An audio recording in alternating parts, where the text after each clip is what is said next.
Every person sitting in this hall today knows that as a country, as a nation, we feel quite safe and we feel pretty secure. Frankly, most of us never had it better. Crime is falling. Our troops are coming back home from Afghanistan after a decade of devotion. Our country is at peace. We are free to walk on our streets without fear because they are peaceful. We can freely express our thoughts because there is peace in this country. Yet, can the same be said for any other country in the world? We are now approaching the end of the first month of 2014. And I wonder how many of you have remembered your New Year resolutions? Has any one of you thought about, just for a second, about those hundreds of thousands of people who have died in Syria? The millions who have died in the war on terror over the past decade?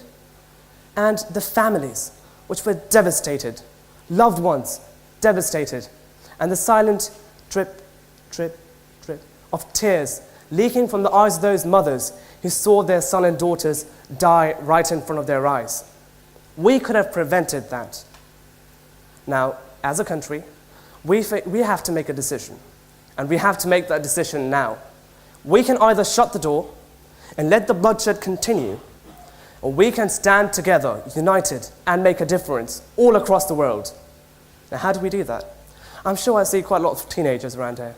I wonder how many of us actually know anything other than the names of a few game characters. How many of us know how harsh life is out there, outside the virtual digital gaming world? Now, we as teenagers have access to social media, and I think we should use Twitter and Facebook to spread information and awareness about tolerance and peace. Now, and as I stand looking upon you all today, I am reminded of a really sobering fact that every day, every hour, this very minute perhaps, the monstrous existence of wars and conflicts around the world threatens to destabilize global peace. But in the end, the aggressor's greatest weapon is you. Your weakness is your enemy's strength.